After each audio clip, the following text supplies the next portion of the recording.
The twin moons of Karis hung pale and watchful over the crimson dunes. Windswept sands hissed across ancient ruins that dotted the barren mesas, carrying whispers of a forgotten past. In this harsh landscape, a lone figure moved with practiced stealth, her blue skin almost luminescent under the moonlight.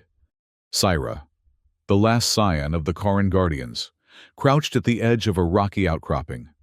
Her ceremonial armor, inscribed with ancestral runes that pulsed with a soft glow, marked her as royalty among her kind. The hunt had been long, tracking an Orjek scout party for 3 days across the shifting sands. The burning winds had obscured their tracks, but Syra's instincts never failed her. Behind her, tending to shallow wounds sustained during their journey, sat Kiri. The young apprentice, barely into her late teens, worked silently, her own tattoos still forming, not yet the complete network of bioluminescent markings that adorned Syra's skin. "They've changed course," Syra whispered, her voice carrying just enough for Kiri to hear. "They're heading toward the eastern outpost." Kiri's eyes widened. "The settlement. But there are families there. Children." Syra nodded grimly, tightening her grip on her crystalline spear. The weapon hummed in response to her touch. A family heirloom passed down through generations of guardians sworn to protect the crystal heart. The legendary focusing stone, said to hold the life force of their world. "We need to warn them," Kiri said, already packing her medicinal supplies. "No time," Syra replied, rising to her feet. "We must intercept them before they reach the outpost." They descended the rocky slope in silence, moving like shadows across the desert floor. Elder Ravel's warnings echoed in Syra's mind. The high priest had sensed a growing darkness, a shifting in the ancient balance. The Orjek had grown bolder in recent months, their raids more frequent, their numbers swelling. Something drove them, a hunger for power, for revenge, for the secrets the Karin Guardians had protected for centuries. As they crested the next ridge, a horrifying sight greeted them. Smoke rose from the outpost in thick, black plumes. They were too late. "No!" Kiri gasped. But Syra was already moving, her spear raised. The Orjek warriors, massive, gray-skinned creatures with ritual scarification covering their bodies, were methodically slaughtering the outpost inhabitants. Their war cries echoed across the canyon, drowning out the screams of the dying. "Stay here," Syra commanded, pushing Kiri behind a boulder. "If I don't return by moonset, activate the emergency beacon and retreat to the grove." "But you can't face them alone," Kiri protested. Syra's tattoos flared brighter, reflecting her determination. "I am the last guardian. This is my duty." With a fluid motion that spoke of decades of training, Syra launched herself down the slope, her spear glinting in the harsh light. The first Orjek warrior fell before he even registered her presence, her spear puncturing his chest with devastating precision. The others turned, momentarily stunned by the lone attacker who dared challenge their war party. Their surprise quickly gave way to savage glee. A guardian, alone and outnumbered. A worthy trophy for their warlord. Syra fought with the grace of a dancer and the ferocity of a sandstorm. Her spear was an extension of her will, each thrust and parry executed with perfect form. 3 more Orjek fell to her onslaught, their blood staining the crimson sands a deeper red. But they were too many. As she pivoted to face a flanking attacker, a massive warhammer crashed against her spear. The crystalline shaft, which had served her family for generations, shattered into 1,000 glittering fragments. The sound it made, like a scream cut short, tore through Syra's heart more painfully than any physical wound. Holding only the broken shaft, Syra continued to fight, desperation fueling her movements. She managed to fell 2 more warriors with her fractured weapon, but exhaustion was setting in. Each breath burned in her lungs. Each movement grew heavier. The Orjek, sensing her fatigue, pressed their advantage, forcing her back toward the edge of a deep chasm that cut through the canyon floor. Archers positioned themselves along the rim, their bone-tipped arrows trained on her. Flanking parties blocked the exits. There was nowhere to run. Sira stood at the precipice, blood dripping from a gash on her forehead, her broken spear held before her in trembling hands. The Orjek approached slowly now, savoring the moment. Their leader, a brute with a necklace of Karin teeth, grinned wickedly. "The last guardian," he sneered, "cornered like vermin." Sira glanced down at the chasm behind her. Perhaps a quick death was preferable to what the Orjek would do to her if captured. She closed her eyes briefly, silently apologizing to her ancestors for failing them, for failing the Crystal Heart. A strange sound cut through the air, a thunderous roar that seemed to split the sky itself. The Orjek warriors looked up in confusion. A shape plummeted from above, wreathed in the glow of burning atmosphere. With incredible velocity, the figure crashed between Sira and the nearest archers, sending them flying in all directions. As the dust settled, Sira found herself staring at a human male in battered, battle-worn armor. Metallic wings folded into his back with a mechanical whir, and in his hand, he held what appeared to be a makeshift longsword grip, attached to a blade she recognized instantly. It was her missing ancestral sword, the Sun Spear, thought lost for generations. The human deflected incoming arrows with casual flicks of the blade, which hummed with energy that matched the frequency of Sira's tattoos. He glanced over his shoulder at her, a crooked smile crossing his face. "Sorry I'm late," he said, in accented Karin. "I was looking for my sword." The Orjek, momentarily stunned by this unexpected development, quickly regrouped. Their leader bellowed orders, and warriors surged forward to attack the newcomer. The human moved with a fighting style Sira had never seen before, a fluid combination of techniques from a dozen worlds. The ancient sword in his hands seemed to anticipate his movements, cutting through Orjek armor as if it were cloth. "Who are you?" Sira demanded, shifting to stand back to back with the stranger as the Orjek surrounded them. "Atlas," he replied, parrying a thrust from an Orjek spear. "Wandering swordsman from Earth. And you must be Sira, last of the Karin Guardians." "How do you know my name? And how did you come by that sword?" Suspicion colored her voice despite their desperate situation. Atlas kicked an Orjek warrior in the chest, sending him tumbling into his companions. "Long story.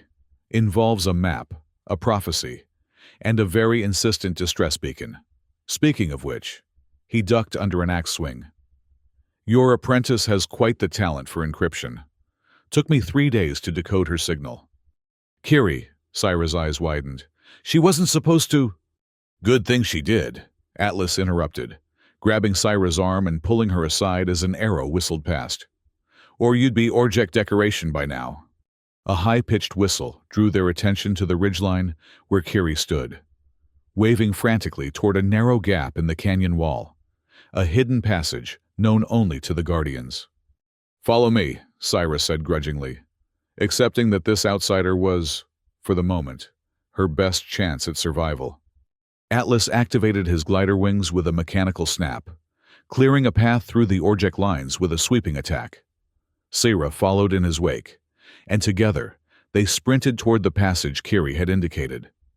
The canyon narrowed dramatically, forcing the Orjek to funnel into a tight formation, perfect targets for Kiri, who unleashed a volley of sonic disruptors that sent them reeling in confusion. "This way!" the apprentice called, disappearing into the labyrinthine network of passages that honeycombed the ancient mesa. Sira and Atlas followed, the human's wings folding to allow him passage through the narrow corridors. Behind them, the enraged howls of the Orjek echoed off the stone walls. "They'll track us," Sira said as they navigated the twisting passages. "Good," Atlas replied, his eyes gleaming in the dim light. "I've been hunting that particular clan for weeks. They're key to finding what I need." "And what exactly do you need, human?" Sira demanded, her patience wearing thin. Atlas hesitated, then reached into a compartment in his armor and produced a small, holographic projector.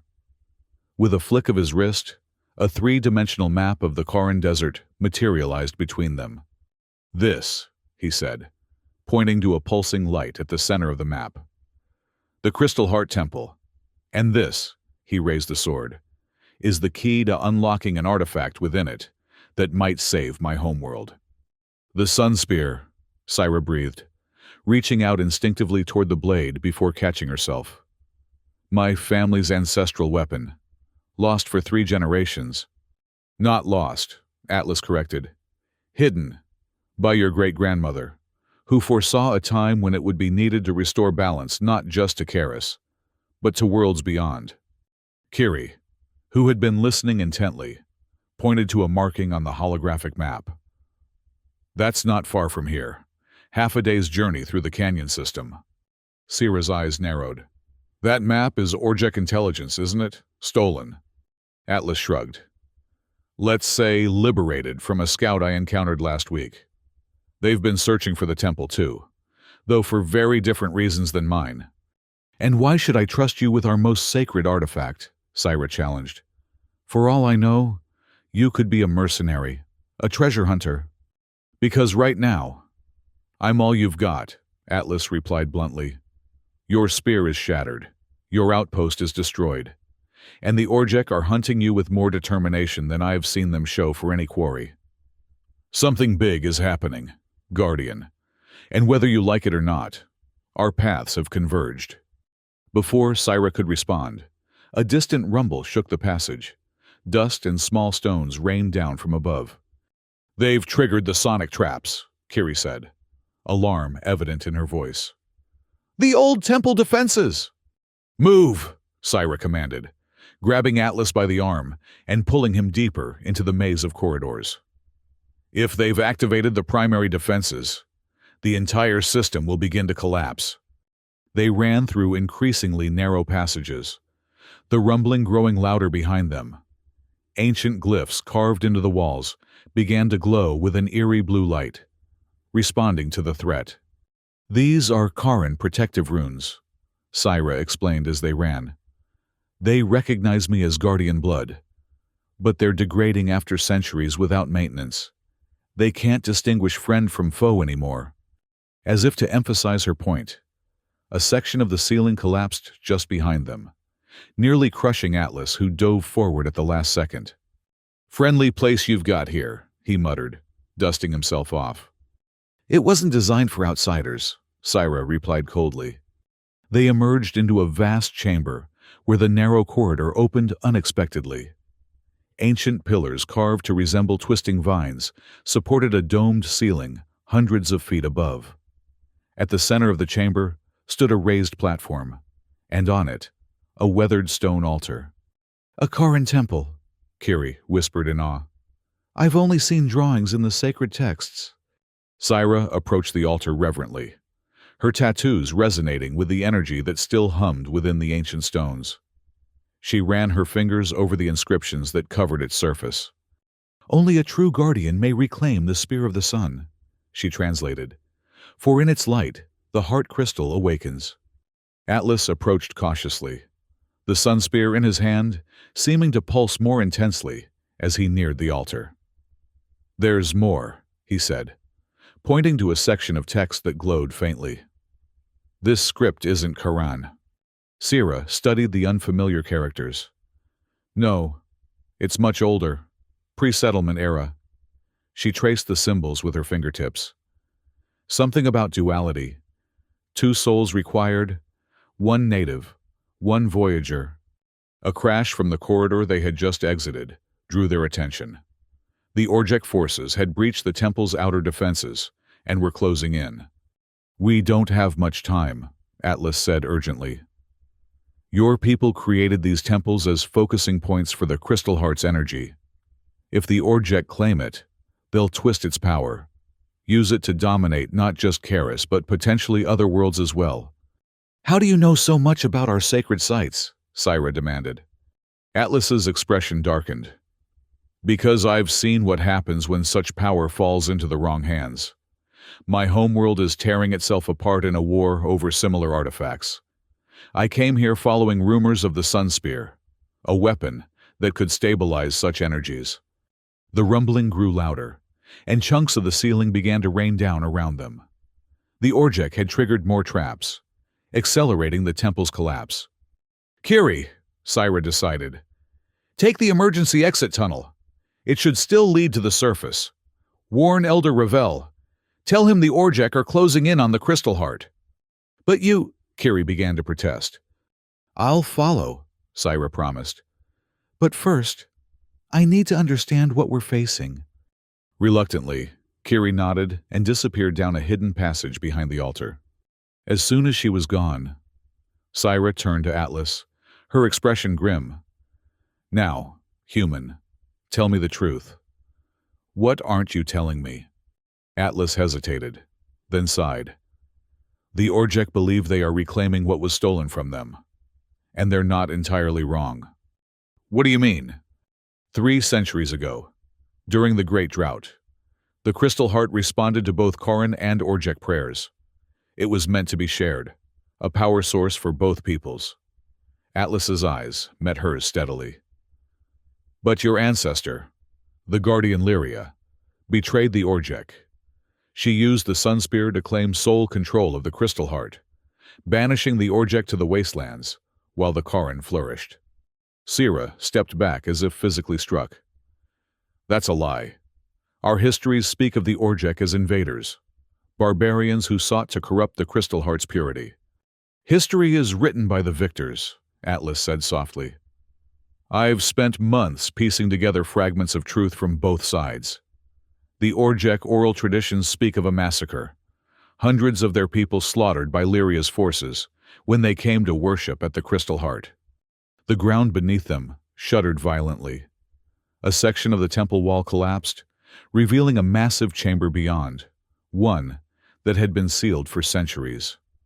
Within it, suspended in a field of crystal energy, hovered a sword identical to the one Atlas carried.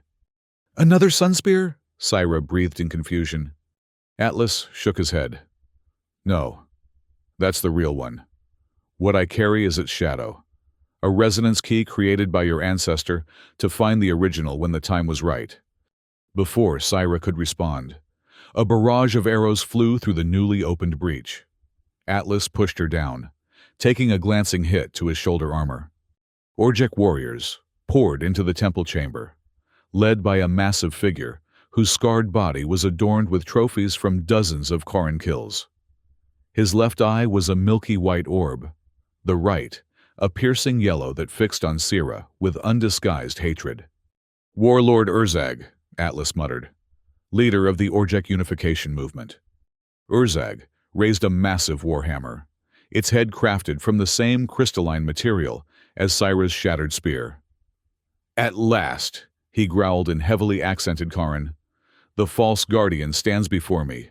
Today, we reclaim what your bloodline stole." Syra rose to her feet, her broken spear shaft held before her defiantly. "My ancestors protected the Crystal Heart from those who would corrupt its power." "Lies!" Urzag roared. "Your kind slaughtered mine when we came in peace. 3 centuries of exile and suffering, while you, Karan, lived in prosperity." He gestured to his warriors. "Take them. The Guardian dies slowly, as recompense for generations of Orjek pain." The warriors surged forward. Atlas activated his wing mechanism, creating a protective barrier around himself and Syra as they backed toward the suspended Sun Spear. "I need to get to that sword," Atlas said through gritted teeth as he deflected attacks with the resonance key. "It's our only chance." "And why should I help you?" Syra demanded, striking an Orjek warrior with her broken shaft. "Because right now, I'm the only one who knows how to unlock the Crystal Heart without destroying half the continent." Atlas replied, "And because, despite what you've been taught, I think you care more about truth than tradition." A moment of connection passed between them, understanding beyond words. With a nod, Syra threw herself into the fray, creating an opening for Atlas to dash toward the suspended sword. As he approached the energy field surrounding the Sun Spear, Orjek archers took aim. Syra, seeing the danger, launched herself into their midst, disrupting their formation. An arrow grazed her arm, but she barely felt the pain, driven by a newfound purpose that transcended her training. Atlas reached the energy field and raised the resonance key. The two swords began to hum in harmony, their frequencies matching perfectly. The field wavered, then collapsed. But as Atlas reached for the sun spear, the chamber shook violently. A section of the ceiling gave way, crashing down toward him. Sira didn't think. She reacted. Diving forward, she knocked Atlas aside, as tons of ancient stone crashed where he had stood moments before. The impact separated them from the Orjek forces, but also from the sun spear, now buried under rubble. "No!" Atlas cried, scrambling toward the collapsed section. "Without the sword!" "There's another way," Sira said, pulling him back as more debris fell. "The altar.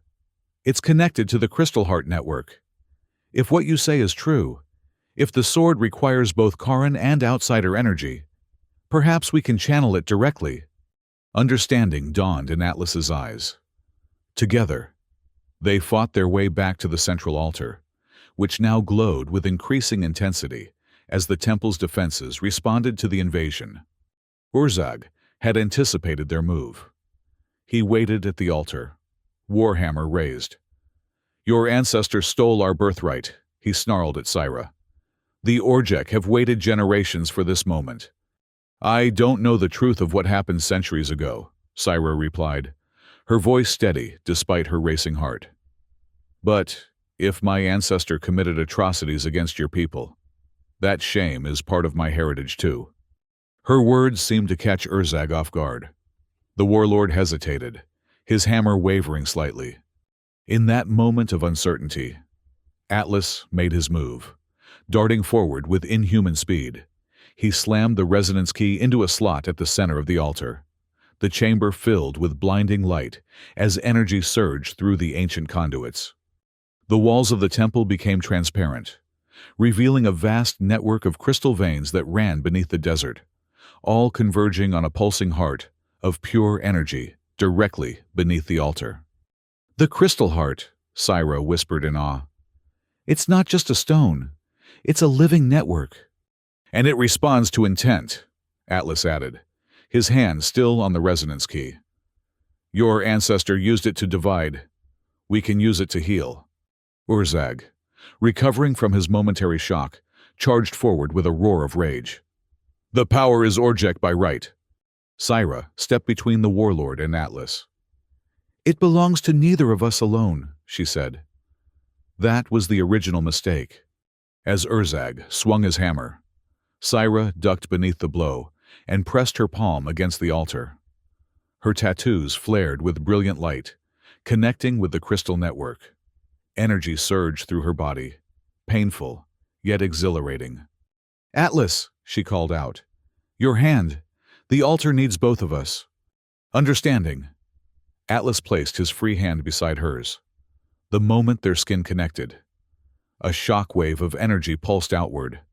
The resonance key dissolved into pure light, reforming as the true sun spear, but changed, its blade now inscribed with symbols from both Karin and Earth languages.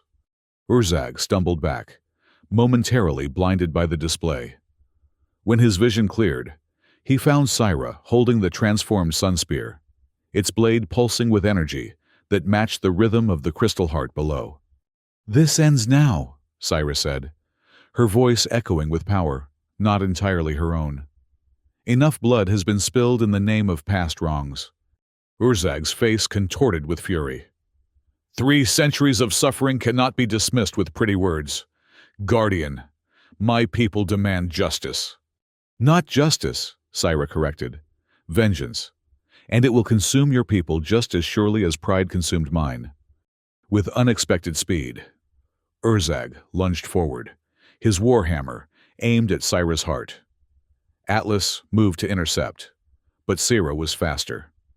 The sun spear met the hammer with a sound like a thunderclap. Energy discharged in all directions, throwing Urzag backward.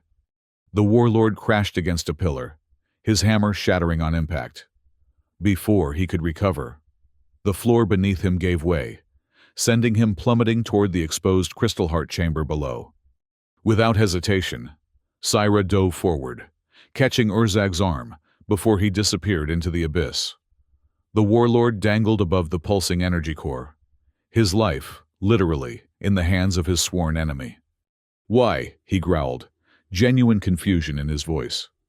"Because this cycle of hatred ends with us," Syra replied, straining to hold his weight. "Atlas, help me!" The human rushed forward, and together they pulled the Orjek warlord to safety. As soon as his feet touched solid ground, Urzag shoved them away, his pride wounded, but his eyes filled with new uncertainty. Before any of them could speak, the temple shuddered violently. The damage from the battle had compromised the ancient structure beyond recovery. It was collapsing around them. "We need to get out," Atlas shouted over the rumbling. "The resonance cascade is destabilizing the entire network." Urzag barked orders in the Orjek tongue, and his warriors began a hasty retreat through the breached wall. The warlord himself lingered, his gaze fixed on Syra. "This changes nothing," he said finally. "But today the blood debt rests." With that, he disappeared after his forces.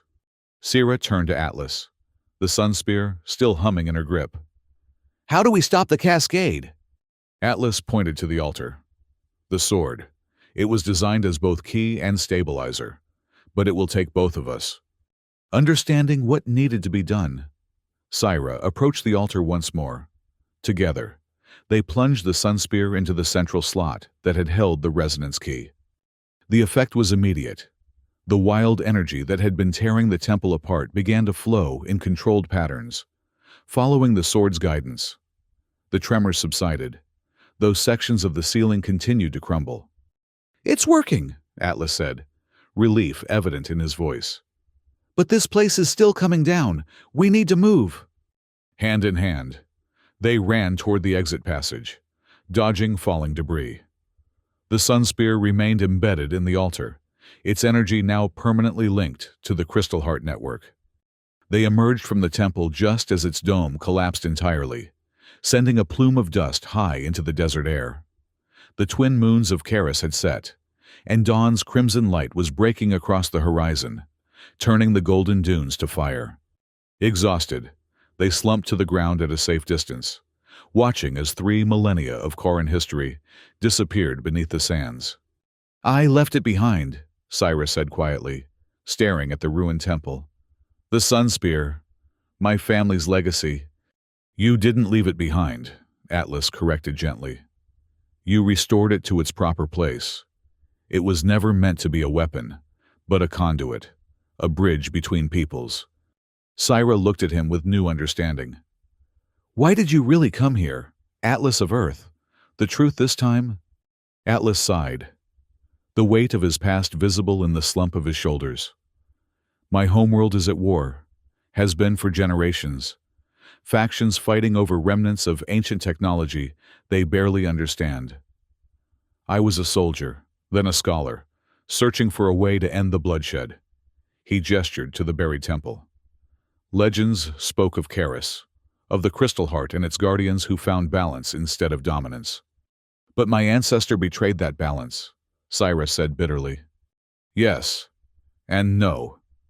Atlas ran a hand through his dust-covered hair. "She made a choice in a moment of fear that the Orjek would use the Crystal Heart's power for conquest. Was she right? Perhaps. Was her method just? No. But her descendants, you, have the chance to make different choices." A small sound drew their attention. Kiri emerged from behind a nearby rock formation, followed by an elderly Karan, whose elaborate tattoos marked him as a high priest. "Elder Ravel," Syra acknowledged, rising to her feet with effort. The old priest surveyed the collapsed temple with a complex mix of emotions. "I felt the disturbance in the crystal network," he said softly. "For a moment, I feared the end had come." "It nearly did," Syra replied. "And what I've learned? It changes everything we thought we knew about our history." Elder Ravel's eyes shifted to Atlas, narrowing slightly. The outsider. Kiri spoke of him. Atlas inclined his head respectfully. I came seeking wisdom. I found truth instead. Truth is rarely comfortable, the elder observed. But necessary. He turned back to Syra. The sun spear? Return to the crystal heart, she answered. Where it belongs. Ravel nodded slowly. Perhaps that is as it should be. Our order has guarded secrets too long, some that should never have been secrets at all. Kiri stepped forward, her young face alight with hope, despite the destruction surrounding them. What happens now? Syra looked to the horizon, where the Orjek forces could be seen retreating across the dunes. Now we rebuild, not just structures, but trust. We acknowledge the wrongs of our past and work toward a different future. And you, outsider? Elder Ravel asked Atlas. What will you do now that your quest has ended differently than you planned? Atlas considered the question, his gaze meeting Syra's. Something unspoken passed between them. Understanding, respect, perhaps something more. My people still need help, he said finally. But perhaps what they need isn't a powerful artifact, but a powerful example. Two peoples, ancient enemies, finding a way forward together. You would stay? Syra asked, surprise evident in her voice. For a time, Atlas replied. If I'm welcome. There's much your world could teach mine about balance, and perhaps some Earth technology could help stabilize the desert extremes here on Karis. Elder Ravel studied the human for a long moment, then nodded. The Guardian Order has stood apart for too long. New perspectives may be exactly what we need. He gestured to the collapsed temple. Besides, it seems the Crystal Heart itself has accepted you. Days later, at the oasis that sheltered the last Karan settlement, Syra stood before a gathering of her people. The remaining Guardians, fewer than 20, flanked her on one side. On the other stood Atlas, his battle armor exchanged for simpler desert attire, though his mechanical wings remained folded at his back. For generations, Syra began, her voice carrying across the assembled crowd. We have guarded the Crystal Heart, believing ourselves its sole protectors. We have passed down stories of our righteousness and the barbarity of the Orjek. But truth, like the desert, reveals itself layer by layer. Murmurs rippled through the crowd as Syra recounted what she had learned. The original betrayal. The massacre that founded their current order. The truth that had been buried for 3 centuries. Our ancestor Lyria made a choice born of fear, she continued. That fear shaped our history, our traditions, our very identity as guardians. But fear cannot be the foundation of our future. She turned to Elder Ravel, who stepped forward bearing a scroll, the oldest of the Guardian texts. Today, we acknowledge this truth publicly, Syra declared. We inscribe it in our histories alongside our triumphs, and we extend an open hand to the Orjek, not as superiors, but as equals who share this world and its heart. The announcement was met with mixed reactions: shock, anger, confusion, and from some, particularly the younger Karan, cautious hope. As the formal gathering dispersed into smaller groups of heated discussion, Atlas approached Syra. Brave words, he said quietly. Harder still to live by them. Do you think Urzag will respond? She asked, doubt creeping into her voice for the first time since the temple. Atlas shrugged. Hard to say. 3 centuries of hatred doesn't dissolve overnight. But you've planted a seed. Sometimes that's all one generation can do. Syra smiled faintly. You sound like Elder Ravel now. Worse influences to have, Atlas replied with a grin. He hesitated, then added more seriously. I've been thinking about the temple. What happened when we both touched the altar? The Crystal Heart recognized us both. Syra nodded. You were right about the duality. More than that, Atlas said. It responded to intent, our shared desire to heal rather than control. That's a power greater than any weapon. Kiri joined them, her eyes bright with excitement. Elder Ravel has agreed to let Atlas show us how his wing technology works. He thinks we might be able to adapt it for long-range scouting. Careful integration of the new while respecting the old, Syra observed. A balance. As night fell, Syra stood alone at the edge of the oasis, gazing up at the twin moons. The events of the past days had transformed her in ways she was still coming to understand. The loss of the sun spear, the physical symbol of her heritage, had paradoxically freed her to redefine what that heritage meant. A soft footfall announced Atlas's approach. He stood beside her in comfortable silence for a time, sharing the view of the moons. "On Earth," he said eventually, "we have only one moon. I've always wondered what it would be like to live under two."